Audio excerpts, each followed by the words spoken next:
गडकरी जी ने कहा था केजरीवाल जी से, जो 3 कूड़े का जो अंपार है टेकरी, कि ये हमें दे दो, इससे भी हम रोड बना के इसको ख़त्म कर देंगे। गडकरी जी ने उसका ऐसा निचोड़ निकाला है कि अब वो पराली से एविएशन फ्यूल बना रहे हैं। गडकरी जी कहते हैं नो नथिंग इज वेस्ट, और गडकरी जी कहते हैं conversion of waste into wealth and conversion of knowledge into wealth is the future. तो जो कचरे को कर दे सोना, उनका नाम नितिन गडकरी जी होना। केजरीवाल जी ने दिल्ली की जनता के स्वास्थ्य के साथ खिलवाड़ किया है। प्रदूषण का लेवल देख लीजिए क्या किस हद तक चली गई है। केजरीवाल जी कहते थे ये सारा दोष इस कुर्सी का है। केजरीवाल जी उसी कुर्सी पर बैठ के अपराध मुक्त करते करते अपने पार्टी को अपराध युक्त बना लिए।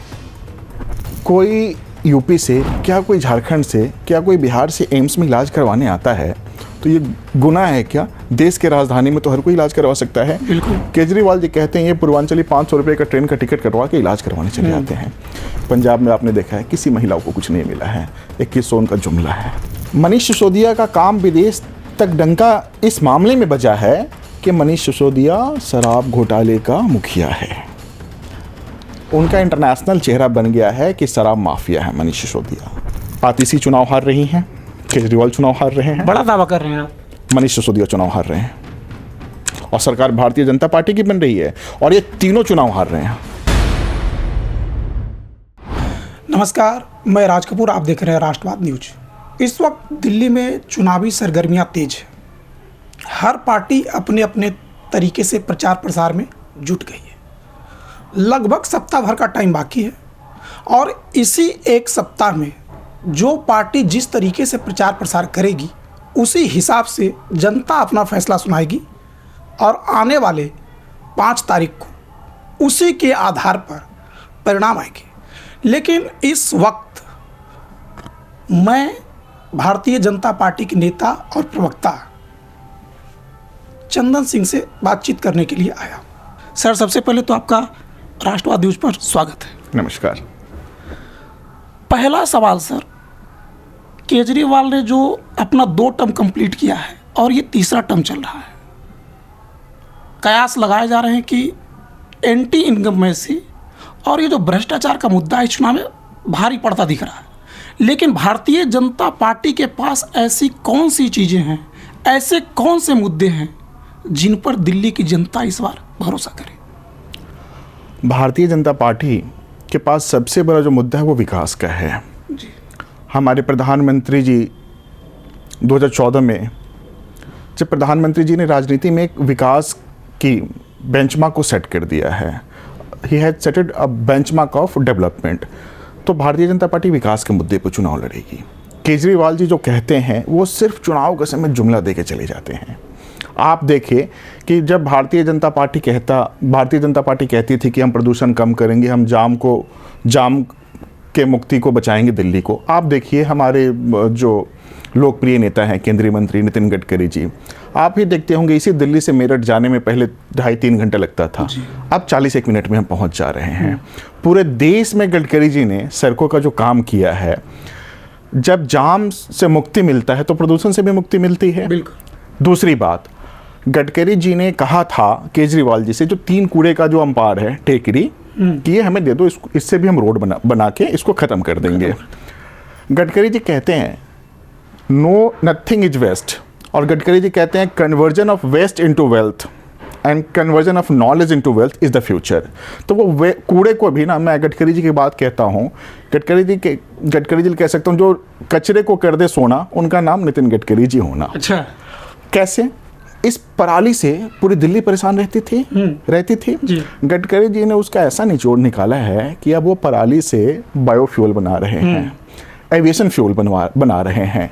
ये देश जब फ्यूल की क्रांति से परेशान है तो नितिन जी 20 सालों से हाइड्रोजन फ्यूल के लिए मेहनत कर रहे हैं। अब आप देख रहे हो इलेक्ट्रिक व्हीकल्स आ रही है, प्रदूषण कम हो रही है।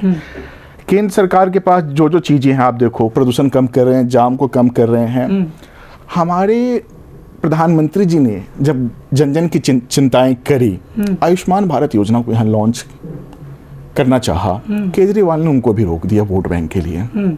इस बार हमारे पास देखिए बुजुर्गों के लिए प्रधानमंत्री जी की तरफ से तोहफा है, हर दिल्ली वासियों के लिए 10 लाख का आयुष्मान का तोहफा है। आप यहाँ पे देखिए हमारी महिलाओं के सम्मान के लिए हम 2,500 रुपया दे रहे हैं। केजरीवाल सिर्फ बोलते हैं। पंजाब में आपने देखा है किसी महिलाओं को कुछ नहीं मिला है, 2100 उनका जुमला है। कि हमारी भारतीय जनता पार्टी आप देखिए बुजुर्गों के लिए है, युवाओं के लिए है, कामगार महिलाओं के लिए हैं, पत्रकार बंधुओं के लिए भी हैं। आप चुनाव घोषणा में देखें भारतीय जनता पार्टी सबका ध्यान रखती है और वो जो कहती है वो करके दिखाती है। आपने देखा होगा महाराष्ट्र में लाडली योजना मध्य प्रदेश में। तो हम जो कहते हैं वो करते हैं, हम जुमलेबाजी नहीं करते हैं, हम करने में भरोसा रखते हैं। आप जुमलेबाजी की बात कर रहे हैं तो उसमें मैं जो एक सवाल आपसे पूछना चाहूँगा कि केजरीवाल जब दिल्ली की सत्ता में नए आए थे तो उन्होंने दावा किया था कि हम यमुना को साफ कर देंगे, इतना साफ कि उसमें कोई भी आम इंसान जाकर डुबकी लगाएगा। और इस चुनाव में उनका एक बयान वायरल हो रहा है कि यमुना के मुद्दे पर वोट नहीं मिलता। तो क्या केजरीवाल अपने उस वादे से पीछे हट रहे हैं या उन्होंने ये मान लिया कि यमुना साफ करना उनके बस की बात नहीं? मैं एक चीज़ तो बहुत मजबूती से कहूँगा कि उनके बस की बात नहीं यमुना साफ करना। दूसरी बात, आस्था को वोट से मत जोड़िए। छठ महापर्व लोक आस्था का एक महापर्व है, हर कोई छठ करने यमुना जी में जाता है। क्या आस्था को वोट से जोड़ना चाहिए? कभी नहीं। तो ये सिद्ध कर रहा है कि जहां वोट मिलता है सिर्फ वो काम करते हैं, झूठ बोल के लोगों को गुमराह करके वोट लेना ही उनका मनसा है। तो आस्था को कभी आप वोट बैंक से मत जोड़िए। अच्छा, एक चीज़ आप मुझे ये बताइए, इस चुनाव में जो एक मतलब मैं कहूँ कि सबसे अहम मुद्दा है कि Kejriwal first term second term दोनों टर्म में जो फ्री वीज का एक जो स्कीम उन्होंने लॉन्च किया था उस पर उनको सफलता मिली है। तीसरी बार भी वो कई तरह की स्कीम की योजना कर रहे हैं। तो क्या ये केजरीवाल मानकर चलते हैं कि जनता से वोट केवल फ्री बीज के तरीके से लिया जा सकता है? केजरीवाल जी एक चीज़ मानते हैं कि हम झूठ बोल दें, भ्रम कर दें और मासूम जनता को गुमराह कर दें, लेकिन इस बार जनता बहुत आक्रोशित है। आप कहीं भी जाइए, जनता को पता है कि आयुष्मान भारत योजना को दिल्ली में क्यों रोका गया। मोहल्ले क्लिनिक को आप देख लीजिए, वहाँ तबेला बना हुआ है, गाय और भैंस का वो अड्डा बन गया है। नहीं तो ये जो केजरीवाल है, एक तो आप कह रहे हैं कि मोहल्ला क्लिनिक में सुविधाएं कम है और दूसरी तरफ ये है जो कि आयुष्मान भारत योजना को रोक रही है। तो क्या दिल्ली की जनता के स्वास्थ्य के साथ खिलवाड़ हो रहा है? केजरीवाल जी ने दिल्ली की जनता के स्वास्थ्य के साथ खिलवाड़ किया है। प्रदूषण का लेवल देख लीजिए क्या किस हद तक चली गई है। जब उनको 3 टेकरी मांगा गया कि दे दो हम उसको ख़त्म कर देंगे, जो 3 लैंडफिल्स हम देखते हैं गाजीपुर में, दिल्ली के सराउंडिंग्स में, क्या अड़चन थी केजरीवाल को? क्यों नहीं देते हैं? केजरीवाल कभी चाहते नहीं है ना कि कोई दूसरा काम करे। वो काम करना उनकी बस की नहीं है और वो चाहते नहीं है भारतीय जनता पार्टी काम कर दे। लेकिन हित दिल्ली वासियों का इसी में है कि भारतीय जनता पार्टी आएगी, जो भारतीय जनता पार्टी कहती है वो करती है। साहब मैं एक चीज़ कहना चाहूँगा, बड़े खुले मन से गडकरी जी कहते हैं 40 साल 45 साल में कोई एक ऐसा पत्रकार नहीं है जो मुझे बोले जो मैंने कहा है वो नहीं किया है। वो अपने वादा को पूरा करने के लिए जानते हैं। हमारे प्रधानमंत्री जी का देखिए, महिलाओं के सशक्तिकरण के लिए हम 2500 दे रहे हैं, हम ऑटो ड्राइवर्स के लिए दे रहे हैं, हम बुजुर्गों के लिए दे रहे हैं, हम बच्चों को दे रहे हैं एग्जामिनेशन अपना प्रिपरेशन करने के लिए, एग्जाम प्रिपरेशन करने के लिए दे रहे हैं, हम कामगार महिलाओं को दे रहे हैं। हम किसको छोड़ रहे हैं? और हम सिर्फ बोलते नहीं हैं, हम करते हैं। मध्य प्रदेश में बोला किया गया, दिल्ली में भी होगा।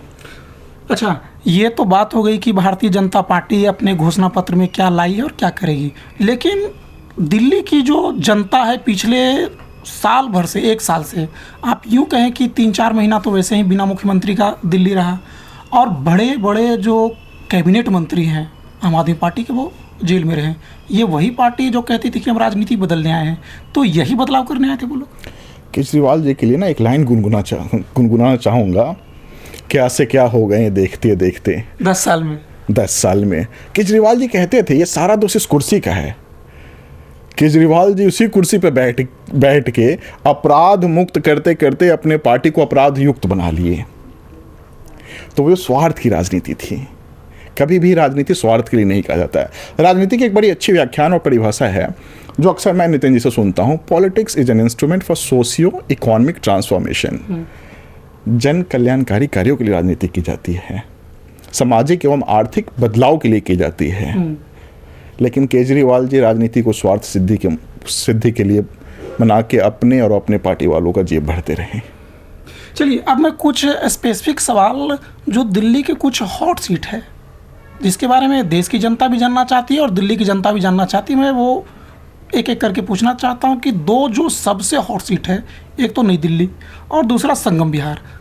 तो जो रुझान अभी तक दिख रहे हैं प्रचार प्रसार में, लग रहा है कि इस बार वहाँ बदलाव हो सकता है। अब बदलाव किस तरीके का होगा ये तो जनता बताएगी, कि आपका आकलन क्या है, नई दिल्ली और संगम विहार इन दोनों ही सीटों पर क्या हो सकता है? नई दिल्ली में हमारे नेता भारतीय जनता पार्टी के प्रत्याशी श्री परवेश वर्मा जी प्रचंड बहुमत से जीतने जा रहे हैं। और संगम विहार की बात करें तो संगम विहार से जो भाजपा के प्रत्याशी है चंदन कुमार चौधरी जी, वो बहुत ही अच्छे तरीके से जीत रहे हैं। इसका मैं 2 कारण बताता हूं आपको। नेता वो होता है जो बहाने नहीं करता है, वो काम करके दिखलाता है। हम सब जानते हैं कि निगम में फंड नहीं है, निगम में फंड नहीं है, ये सब कोई कह रहे थे और सच्चाई है। निगम में फंड नहीं होने के बाद भी चंदन चौधरी जी ने 37 करोड़ का काम करके दिखलाया है। 37 करोड़ का काम करके दिखलाया है। आप कहें तो मैं इसको पब्लिक भी कर दूंगा। चंदन जी ने एक, उनके संगम विहार में एक शमशान घाट था जिसको ठीक करवाना था, मेंटेनेंस रिपेयर्स करवाना था, उनके निगम के क्षेत्र में नहीं था। अच्छा, वो विधानसभा क्षेत्र में आता है। उसके बाद भी संगम विहार के जनता के कल्याण के लिए, क्योंकि वो जानते थे कि चंदन चौधरी जी हैं जो काम करके दे सकते हैं, निगम पार्षद होने के बाद भी उस शमशान घाट का 1.25 या 1.5 करोड़ के फंड लेके अर्बन डेवलपमेंट मिनिस्ट्री के सेक्रेटरी से मिलके उसका काम स्टार्ट करवा चुके हैं। एक तरफ वहाँ जो हमारे जो विधायक हैं, आम आदमी पार्टी से जो विधायक हैं, वो टैंकर माफिया का काम करते हैं। संगम विहार में चंदन चौधरी जी टैंकर भेज के पानी पिलाने का काम करते हैं। और पूर्वांचलियों के दिल में चंदन चौधरी जी बैठे हुए हैं। और सिर्फ पूर्वांचली नहीं, संगम विहार की हर जनता, महान जनता जानती है कि चंदन चौधरी जो बोलेंगे वो करके दिखलाएंगे। अच्छा, बहाने नहीं, काम करने में भरोसा रखते हैं। पूर्वांचली का जब आपने जिक्र छेड़ा तो इसमें मैं एक चीज़ आपसे जानना चाहता हूँ कि दिल्ली में पूर्वांचलियों का वोट हमेशा से प्रभावी रहा है और सरकार बनाने में उनका महत्वपूर्ण योगदान होता है। पिछले 2 बार से निश्चित तौर पर आम आदमी पार्टी को उनका साथ मिला है तो सरकार में आए। इस बार पूर्वांचलियों का मूड क्या कह रहा है? इस बार पूर्वांचली बहुत आक्रोशित है केजरीवाल से। बार बार पब्लिक फ्लोर पे केजरीवाल जी पूर्वांचलियों को अपमानित करते रहते हैं। क्या कोई यूपी से, क्या कोई झारखंड से, क्या कोई बिहार से एम्स में इलाज करवाने आता है तो ये गुनाह है क्या? देश के राजधानी में तो हर कोई इलाज करवा सकता है। बिल्कुल। केजरीवाल जी कहते हैं ये पूर्वांचली 500 रुपये का ट्रेन का टिकट कटवा के इलाज करवाने चले जाते हैं। केजरीवाल जी ने जो अभी बोला कि यमुना वोट बैंक नहीं है, ये हर पूर्वांचली की आस्था के साथ उन्होंने खिलवाड़ किया है। वही यमुना के नाम पे वो चुनाव जीते हैं। वही यमुना माँ के नाम पे चुनाव जीतते हैं। तो पूर्वांचली जान चुके हैं कि ये हमें सिर्फ वोट बैंक की तरह यूज करते थे, हमारा ना ये सम्मान करते हैं और काम तो ये कभी कर ही नहीं सकते हैं। तो पूर्वांचली बहुत आक्रोशित है। आप झुग्गी झोपड़ी में घूम के देख लें, बिजली का बिल क्या आ रहा है, उनको पानी खरीद के मंगाना पड़ रहा है। जहाँ स्मॉल कॉलोनीज हैं वहाँ पे आप देख लें, अनऑथराइज्ड कॉलोनी में क्या हालत है। तो पूर्वांचली को पता है कि ये बार बार जुमला देगा, भ्रमित करेगा। हर पूर्वांचली इस बार जागरूक हो चुका है। सिर्फ पूर्वांचली ही नहीं, पूरी दिल्ली जाग चुकी है कि अब काम करने वाली भाजपा सरकार चाहिए। डबल इंजन की सरकार होगी तो विकास की रफ्तार 4 गुना बढ़ जाएगी। मैं आखिरी 2 सवाल पर अब आऊँगा, इंटरव्यू के समाप्ति ओर है। पहला जो सवाल है, जो आखिरी दूसरे में से, कि पटपड़गंज विधानसभा जो इस बार है चर्चा के केंद्र में है, मनीष सिसोदिया जेल गए हैं, उसके बाद उनका सीट बदला हुआ, वहाँ से एक बड़े टीचर अवध ओझा चुनाव मैदान में हैं। अवध ओझा आम आदमी पार्टी में शामिल होने से पहले अलग अलग पार्टियों के लिए अलग अलग तरीके की बात करते थे।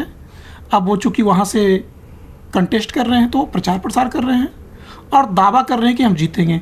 लेकिन जनता ये समझना चाहती है कि अगर आम आदमी पार्टी ने काम किया है और मनीष सिसोदिया का काम इतना ही बोलता है कि विदेश तक डंका बज रहा है, तो आखिर ऐसी नौबत क्यों आई?